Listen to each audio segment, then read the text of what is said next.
Hello बच्चों, चलिए प्रश्न को पढ़ते हैं। दिया गया चित्र प्रकाश तंत्र प्रथम के प्रकाश संलवन सम्मिश्र को दर्शाता है। यहाँ पर हमें चित्र में ए, बी, सी और डी मार्क किए गए हैं, उनको सही तरीके से पहचानना है। तो हमें बताना है कि यह क्या है। तो चलिए बात करते हैं इस प्रश्न की मुख्य अवधारणा। तो बच्चों, इस प्रश्न की मुख्य अवधारणा में हम बात करेंगे पीएस फर्स्ट के प्रकाश संलवन सम्मिश्र या लाइट हार्वेस्टिंग कॉम्प्लेक्स के बारे में। तो बच्चों, जो पीएस फर्स्ट होता है, इसका जो लाइट हार्वेस्टिंग कॉम्प्लेक्स होता है, यह दो भागों से मिलकर बना होता है, अभिक्रिया केंद्र और एंटीना। क्या होता है? अभिक्रिया केंद्र और एंटीना। तो बच्चों, इसका जो अभिक्रिया केंद्र होता है, यह कौन बनाता है? यह बनाता है P700, क्योंकि पीएस फर्स्ट जो होता है यह 700 नैनोमीटर से अधिक की तरंगदैर्घ्य के प्रकाश 700 नैनोमीटर तक के तरंगदैर्घ्य के प्रकाश को यह अवशोषित करता है, इसलिए इसे P700 भी कहते हैं।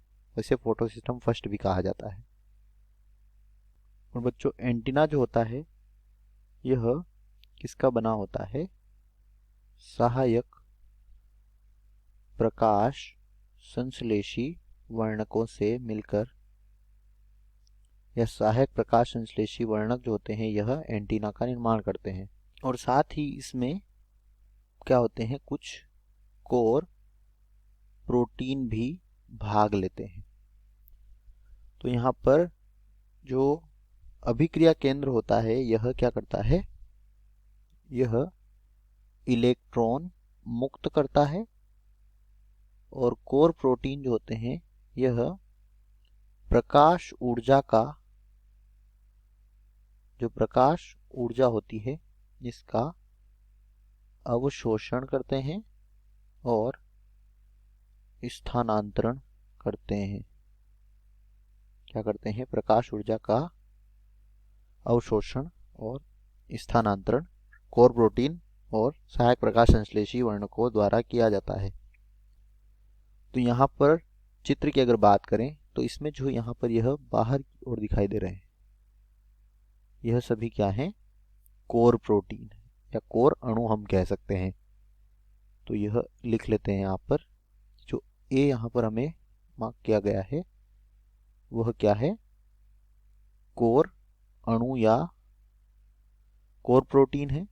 इसके बाद बी जो है यह क्या है? इसके बाद चित्र में जो हमें यहाँ पर बी पूछा गया है यह क्या है? बी है यहाँ पर सहायक प्रकाश संश्लेषी वर्णक, या इन्हें हम एंटीना अणु भी कह सकते हैं। लिख लेते हैं यहाँ पर, बी क्या है? एंटीना अणु या सहायक प्रकाश संश्लेषी वर्णक। इसके बाद सी जो है यह है क्लोरोफिल ए या अभिक्रिया केंद्र, और यहाँ पर अभिक्रिया केंद्र क्या है? PS first.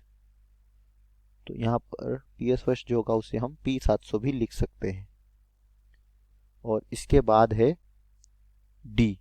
डी क्या होगा? डी होगा इलेक्ट्रॉन ग्राही। यह भी लिख लेते हैं यहाँ पर। जो डी होगा यह क्या है?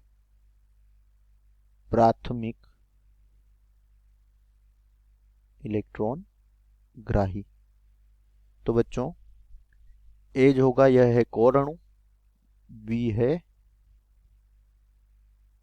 एंटीना अणु, बिल्कुल सही है। सी है P680 और यहाँ पर P700 आएगा, तो पहला विकल्प तो यहाँ पर गलत हो गया। विकल्प बी है में ए है एंटीना अणु, बी है कोर अणु, सी है P700 और प्राथमिक इलेक्ट्रॉन ग्राही। तो यही बिल्कुल सही पहचान है, तो बी हमारा उत्तर हो जाएगा। इसके बाद विकल्प सी है यहाँ पर, ए है एंटीना, जो गलत है क्योंकि ए में क्या होगा? कोर अणु होगा, तो यह गलत हो गया। और डी है ए कोर अणु, बिल्कुल सत्य है। बी है अभिक्रिया केंद्र। बी क्या होगा? एंटीना ना कि अभिक्रिया केंद्र। गलत हो जाएगा। दिए गए प्रश्न का यहाँ पर सही उत्तर होगा विकल्प बी। आशा करते हैं आपको समझ आया होगा। धन्यवाद।